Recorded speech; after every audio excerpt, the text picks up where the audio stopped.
Aujourd'hui, nous allons voir ensemble quoi semer au potager au mois de juin. Bonjour et bienvenue dans Mes fiches jardin pour comprendre ton jardin simplement. Aujourd'hui, dans cette vidéo à regarder et ou à écouter, nous allons voir qu'il n'est pas trop tard pour semer. Beaucoup de jardiniers pensent qu'après le printemps, il est trop tard pour semer. Pourtant, juin est un mois particulièrement intéressant. La terre est réchauffée, les graines lèvent rapidement et de nombreuses cultures peuvent encore être mises en place pour des récoltes cet été ou à l'automne. Alors, que peut-on semer en juin? Commençons par les légumes les plus faciles, les haricots verts. Les haricots verts sont sans doute parmi les meilleurs candidats. Ils apprécient la chaleur et germent rapidement lorsque le sol est bien réchauffé. En semant quelques rangs tous les 15 jours, vous pourrez étaler votre récolte sur plusieurs semaines. Si vous débutez au potager, c'est probablement l'un des meilleurs légumes pour commencer. Les haricots verts appartiennent à la grande famille des légumineuses. Leur particularité est qu'ils sont capables de vivre en association avec des bactéries présentes dans leurs racines. Ces bactéries captent l'azote de l'air et le rendent disponible pour la plante. Concrètement, cela signifie que les haricots ont généralement besoin de moins d'engrais que beaucoup d'autres légumes. Pour réussir leur culture, la première chose à comprendre est qu'ils détestent le froid. C'est pour cette raison qu'on attend souvent la fin du printemps avant de les semer. En juin, le sol est désormais suffisamment chaud pour permettre une levée rapide des graines. Dans de bonnes conditions, les premières plantules apparaissent souvent en moins d'une semaine. Pour les semer, choisissez un emplacement ensoleillé. Les haricots aiment la lumière et la chaleur. Travaillez légèrement la terre pour ameublir, puis tracez un sillon peu profond d'environ 3 cm. Déposez ensuite une graine tous les 5 à 10 cm. Recouvrez légèrement de terre, puis arrosez. Vous pouvez aussi pratiquer le semis en poquet. Cette technique consiste à déposer 5 ou 6 graines dans un même trou, puis à espacer chaque groupe d'environ 40 cm. C'est une méthode simple et très appréciée des jardiniers. Quelques jours plus tard, les jeunes pousses commenceront à sortir du sol. Pendant cette période, veillez surtout à maintenir une certaine fraîcheur dans la terre. Une fois les plants bien installés, les haricots deviennent relativement autonomes. Un paillage permettra de limiter les arrosages et de protéger le sol contre les fortes chaleurs de l'été. Il existe 2 grandes catégories de haricots. Les haricots nains, qui restent compacts et ne nécessitent généralement aucun support, et les haricots à rames qui peuvent grimper jusqu'à plusieurs mètres de hauteur et demandent des tuteurs ou un filet. Les haricots à rames produisent souvent plus longtemps, tandis que les haricots nains sont plus simples à cultiver. L'une des meilleures astuces consiste à échelonner les semis. Au lieu de tout semer en une seule fois, réalisez un nouveau semis toutes les 2 ou 3 semaines. Vous obtiendrez ainsi des récoltes régulières pendant tout l'été. Et lorsqu'arrive le moment de récolter, un conseil est essentiel, cueillez souvent. Plus vous récoltez les gousses jeunes, plus la plante continue de produire. A l'inverse, si vous laissez les haricots vieillir sur le plant, celui-ci ralentira progressivement sa production. Après les haricots verts, parlons d'une autre star du mois de juin, la courgette. S'il y a un légume qui symbolise l'abondance au potager, c'est bien elle. On entend souvent les jardiniers dire qu'ils ont trop de courgettes, et ce n'est pas un hasard. Une seule plante bien installée peut produire plusieurs kilos de fruits au cours de la saison. C'est d'ailleurs l'une des raisons pour lesquelles la courgette est idéale pour les débutants. Elle pousse vite, produit beaucoup et demande relativement peu de soins lorsque ses besoins de base sont respectés. La courgette appartient à la famille des cucurbitacées, comme les concombres, les melons et les courges. Originaire d'Amérique centrale, elle apprécie particulièrement la chaleur. C'est pourquoi le mois de juin est une période parfaite pour la planter ou la semer directement en place. Contrairement aux haricots, la courgette devient rapidement une plante imposante. Quelques semaines seulement après la plantation, ses grandes feuilles couvrent déjà une surface importante du sol. Avant de l'installer, choisissez donc un emplacement suffisamment spacieux. Comptez au minimum 1 mètre carré pour un plant. La courgette adore les sols riches en matière organique. Dans la nature, elle est habituée à pousser dans des terres fertiles et profondes. Avant la plantation, n'hésitez pas à incorporer du compost bien mûr. Cette réserve de nourriture lui permettra de soutenir sa croissance spectaculaire. Pour semer une courgette, réalisez un petit trou d'environ 2 à 3 cm de profondeur. Déposez 2 ou 3 graines, puis recouvrez légèrement de terre. Lorsque les jeunes plants apparaissent, ne gardez que le plus vigoureux. Si vous achetez des plants déjà formés, plantez-les délicatement sans enterrer le collet. Arrosez généreusement après la plantation afin de favoriser l'enracinement. L'un des secrets de réussite de la courgette est la gestion de l'eau. Ses grandes feuilles évaporent beaucoup d'humidité. En période chaude, un manque d'eau peut rapidement ralentir la production. Pour limiter les arrosages, un paillage est particulièrement utile. Il conserve l'humidité du sol, protège la vie souterraine et réduit le développement des mauvaises herbes. Quelques semaines après la plantation apparaissent les premières fleurs. C'est souvent un moment magique pour le jardinier. Mais saviez-vous qu'il existe 2 types de fleurs ? Les fleurs mâles apparaissent généralement en premier. Elles sont portées par une longue tige fine. Les fleurs femelles possèdent quant à elles une petite courgette miniature juste derrière leurs fleurs. Pour qu'un fruit se développe, le pollen des fleurs mâles doit être transporté jusqu'aux fleurs femelles. Les abeilles, les bourdons et de nombreux insectes pollinisateurs jouent alors un rôle essentiel. C'est une excellente raison de favoriser la biodiversité autour du potager. Lorsque la pollinisation est réussie, la petite courgette commence à grossir très rapidement. Et c'est là que commence souvent la surprise. Un fruit qui semble minuscule un jour peut devenir énorme seulement en quelques jours plus tard. Pour obtenir des courgettes tendres et savoureuses, il est préférable de récolter régulièrement. Plus vous récoltez jeune, plus la plante produit de nouveaux fruits. Attendre trop longtemps donne des courgettes plus grosses mais souvent moins tendres. Parmi les problèmes les plus fréquents, on trouve l'oïdium, une maladie qui recouvre les feuilles d'un voile blanc en fin de saison. Heureusement, elle apparaît généralement lorsque la plante a déjà beaucoup produit. On peut aussi observer des fruits qui jaunissent et pourrissent lorsqu'ils n'ont pas été correctement pollinisés. Dans ce cas, attirer davantage de pollinisateurs est souvent la meilleure solution. Une seule courgette bien cultivée peut nourrir une famille pendant tout l'été. C'est sans doute l'un des légumes les plus productifs et les plus gratifiants à cultiver au potager. Du côté des légumes racines, c'est le bon moment pour semer les carottes. Choisissez de préférence des variétés adaptées aux récoltes d'été et d'automne. À première vue, elle paraît simple à cultiver. On sème une graine, on attend quelques mois et on récolte une belle racine orange. En réalité, la carotte demande un peu de patience et quelques bonnes pratiques pour réussir pleinement sa culture. La bonne nouvelle, c'est qu'une fois ses besoins compris, elle devient l'un des légumes les plus gratifiants du potager. La carotte est cultivée depuis plus de 1000 ans. À l'origine, elle n'était pas forcément orange. On trouvait des variétés violettes, blanches, jaunes ou rouges. Aujourd'hui encore, il existe de nombreuses couleurs qui permettent d'apporter de la diversité dans l'assiette comme au jardin. La carotte est avant tout un légume racine. Toute son énergie est consacrée à la formation d'une réserve souterraine qui lui permettra normalement de fleurir l'année suivante. C'est précisément cette racine que nous récoltons. Pour obtenir de belles carottes bien droites, le choix du sol est essentiel. La carotte apprécie les terres légères, profondes et bien ameublies. Dans un sol compact ou caillouteux, les racines rencontrent des obstacles. Elles peuvent alors se déformer, se diviser ou rester de petite taille. Avant le semis, prenez donc le temps d'affiner la terre. Retirez les pierres les plus grosses et cassez les mottes si nécessaire. C'est souvent cette préparation qui fait la différence entre une récolte moyenne et une récolte réussie. Le mois de juin est une excellente période pour semer les carottes, destinées aux récoltes de fin d'été et d'automne. Les températures sont favorables à la germination et le sol est suffisamment réchauffé. Les graines de carottes sont très petites. Pour éviter qu'elles ne soient trop serrées, semez-les le plus régulièrement possible dans un sillon peu profond. Quelques millimètres de terre suffisent pour les recouvrir. Arrosez ensuite délicatement. La levée demande souvent de la patience. Selon les conditions, elle peut prendre 1 à 3 semaines. Pendant cette période, le sol doit rester légèrement humide. Si la terre sèche complètement, la germination peut être compromise. Lorsque les jeunes plants apparaissent, vient une étape importante, l'éclaircissage. Ce mot impressionne parfois les débutants, mais le principe est simple. Il s'agit de retirer les plants en trop afin de laisser suffisamment d'espace aux autres.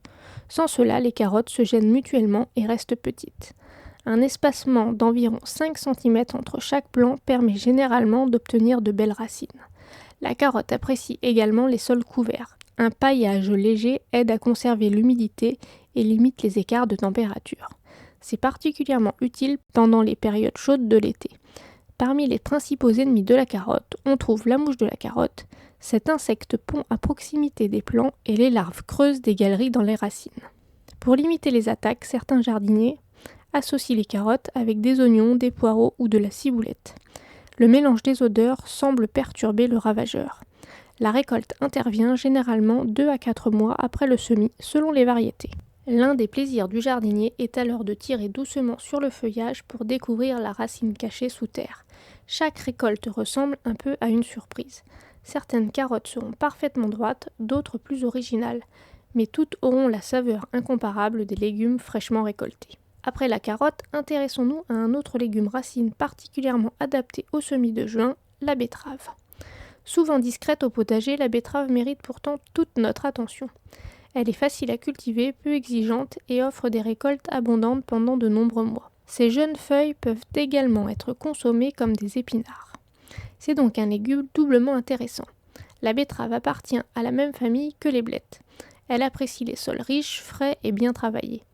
Contrairement à la carotte, elle tolère mieux les terres un peu lourdes. Même si elle préfère un sol meuble, elle est souvent moins sensible aux petites imperfections du terrain. Le mois de juin constitue une excellente période pour la semer. Les températures sont suffisamment élevées pour assurer une germination rapide et régulière.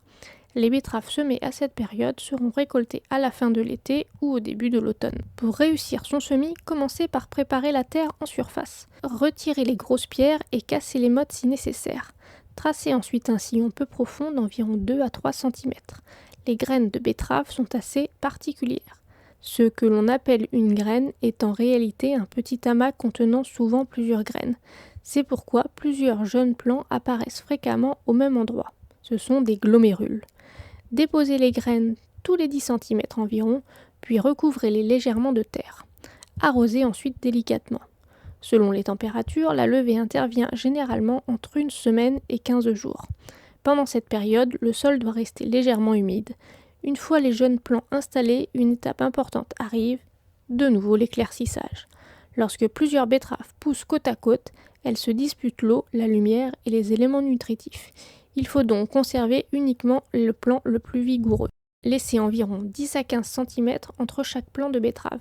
Cette opération permet aux racines de grossir correctement. L'un des grands avantages de la betterave est sa résistance. Elle supporte relativement bien les périodes sèches une fois installée. Cependant, pour obtenir des racines tendres et bien développées, un arrosage régulier reste préférable pendant les fortes chaleurs. Une couche de paille ou de tonte sèche aide à conserver l'humidité et protéger la vie du sol. Quelques semaines plus tard, les racines commencent à grossir sous terre. C'est souvent un moment passionnant pour le jardinier. On aperçoit progressivement le haut de la betterave qui dépasse légèrement du sol. La récolte peut alors commencer lorsque les racines atteignent la taille d'une belle balle de tennis. Inutile d'attendre qu'elles deviennent énormes. Les betteraves de taille moyenne sont généralement plus tendres et plus savoureuses. Il existe aujourd'hui de nombreuses variétés. Les betteraves rouges sont les plus connues, mais on trouve également des variétés jaunes, blanches ou encore rayées de rouge et de blanc. Ces dernières apportent souvent une touche originale dans les salades. Côté cuisine, la betterave est très polyvalente. Elle peut être consommée crue, râpée, cuite au four, en soupe ou même en chips. Ses feuilles peuvent également être récoltées jeunes pour agrémenter les salades ou être cuisinées comme des épinards. Parmi tous les légumes que l'on peut semer en juin, le radis est sans doute le champion de la vitesse. C'est souvent le premier légume que l'on conseille aux enfants et aux jardiniers débutants. Et pour une bonne raison. Entre le semis et la récolte, il ne faut parfois attendre que 3 à 4 semaines. Le radis permet donc d'obtenir très rapidement une première réussite au potager. Il appartient à la famille des crucifères, tout comme les choux, les navets ou la roquette. Sa racine croquante est appréciée pour sa fraîcheur et sa saveur plus ou moins piquante selon les variétés. Le mois de juin est une excellente période pour le semer. Le sol est chaud et la germination est généralement rapide.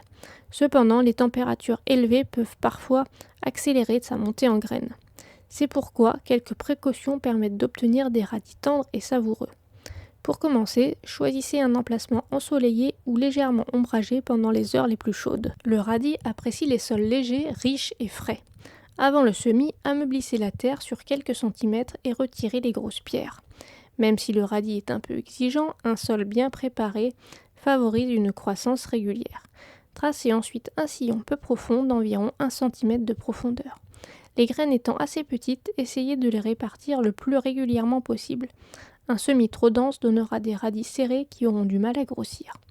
Recouvrez légèrement de terre puis arrosez délicatement. La levée est souvent spectaculaire. Dans de bonnes conditions, les premières plantules apparaissent parfois en seulement 3 à 5 jours.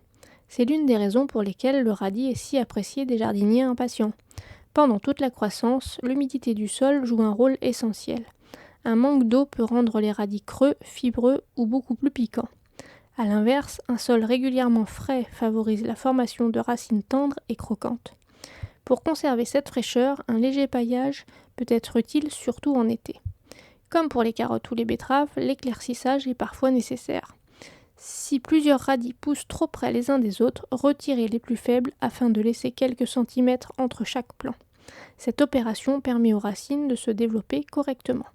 L'un des grands avantages du radis est qu'il occupe peu de place. Il peut être cultivé entre d'autres légumes plus lents comme les tomates, les poireaux ou les choux. On parle alors de culture intercalaire. Pendant que les autres légumes grandissent lentement, les radis sont déjà récoltés. La récolte doit être surveillée de près. Un radis oublié en terre devient souvent creux, fibreux et très piquant. Il est préférable de les récolter jeunes lorsqu'ils sont encore tendres. Le jardinier est alors récompensé par une récolte rapide et savoureuse. Il existe d'ailleurs une grande diversité de radis. Les radis roses sont les plus connus, mais on trouve aussi des radis blancs, violets, jaunes ou noirs. Certaines variétés se récoltent en quelques semaines tandis que d'autres se conservent tout l'hiver. Passons maintenant aux légumes-feuilles. Après le radis, intéressons-nous à un autre grand classique du jardin, la laitue. S'il y a bien un légume que l'on retrouve dans presque tous les potagers, c'est la laitue. Facile à cultiver, rapide à produire et récoltable pendant une grande partie de l'année, elle est idéale pour les jardiniers débutants comme pour les plus expérimentés. Et contrairement à ce que l'on pourrait croire, le mois de juin reste une excellente période pour en semer. La laitue appartient à la famille des astéracées. On y retrouve les laitues paumées, les batavia, les laitues à couper ou encore les laitues romaines. Chaque variété possède ses particularités, mais leurs besoins de culture restent assez proches. La laitue apprécie les sols riches en matière organique, frais et bien drainés. Elle possède un système racinaire relativement superficiel. C'est pourquoi elle est plus sensible au manque d'eau que d'autres légumes du potager. Avant le semis ou la plantation, prenez le temps d'ameublir légèrement la terre. Un apport de compost bien décomposé est souvent bénéfique. La laitue aime les sols fertiles qui lui permettent de produire rapidement un feuillage abondant.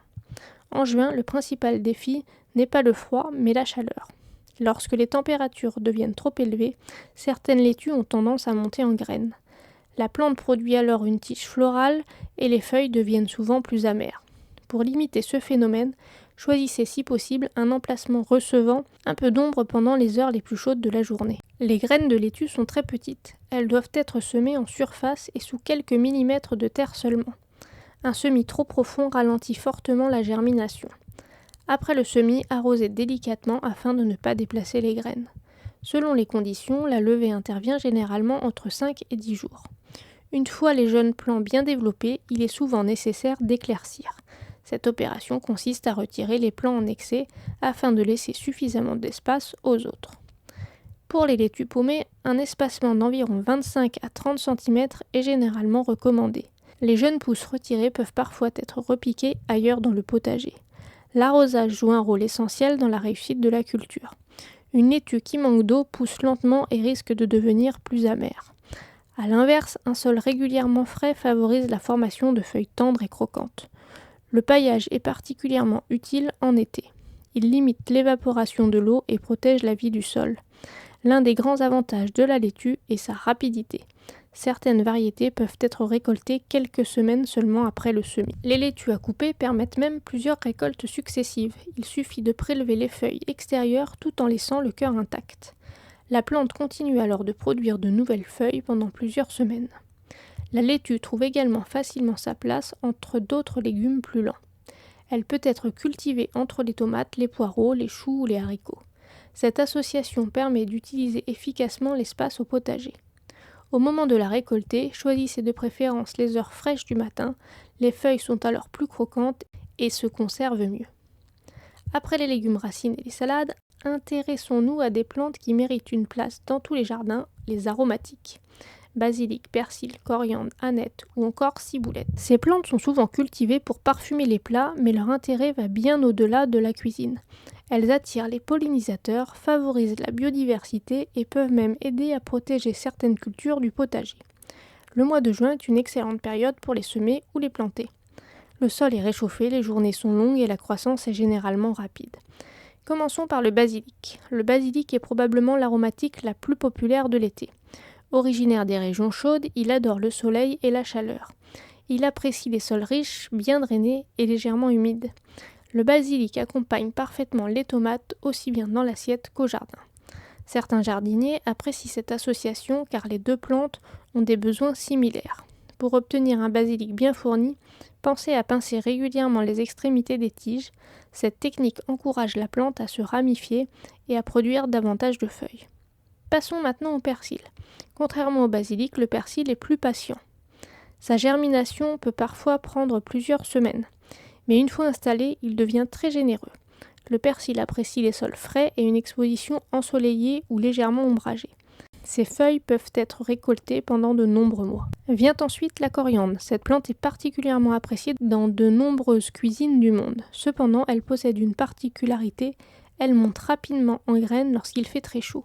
Pour prolonger les récoltes, il est souvent préférable de réaliser plusieurs petits semis espacés dans le temps. Ainsi, de nouveaux plants prennent le relais au fur et à mesure. Parlons également de l'ânette. Avec son feuillage léger et très décoratif, elle attire de nombreux insectes auxiliaires. Ses fleurs sont particulièrement appréciées des cirfes et de certaines petites guêpes parasitoïdes qui participent à l'équilibre du potager. L'ânette trouve facilement sa place près du potager ou dans des massifs fleuris. Enfin, la ciboulette est sans doute l'une des aromatiques les plus faciles à cultiver. Vivace, elle repousse chaque année sans demander beaucoup d'entretien. Ses fleurs violettes attirent de nombreux pollinisateurs tandis que ses feuilles parfumées accompagnent parfaitement les salades, les omelettes ou les sauces. Au-delà de leur qualité culinaire, les aromatiques jouent un rôle écologique important. Leurs fleurs attirent les abeilles, les bourdons, les papillons et de nombreux insectes utiles. Elles participent ainsi à la pollinisation des légumes-fruits comme les tomates, les courgettes ou les concombres. Certaines aromatiques peuvent également contribuer à brouiller les repères olfactifs de certains ravageurs. Même si elles ne constituent pas une solution miracle, elles participent à la diversité du jardin et favorisent un environnement plus équilibré. Pour réussir la culture des aromatiques, quelques règles simples suffisent. Un sol vivant, des arrosages adaptés, une récolte régulière et surtout beaucoup de diversité. N'hésitez pas à mélanger plusieurs espèces dans le même espace.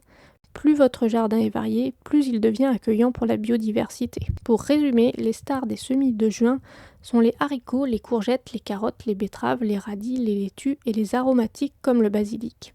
Juin n'est donc pas la fin de la saison des semis, bien au contraire, c'est une période où le potager peut encore se remplir de nouvelles cultures et préparer de belles récoltes pour les mois à venir.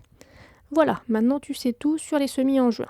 Merci d'avoir regardé cette vidéo, dis-moi en commentaire ce que tu sèmes en juin, et si la vidéo t'a plu, pense au petit pouce bleu et à l'abonnement, ça m'encourage beaucoup. Alors abonne-toi et fais pousser ton savoir, fiche après fiche, à bientôt.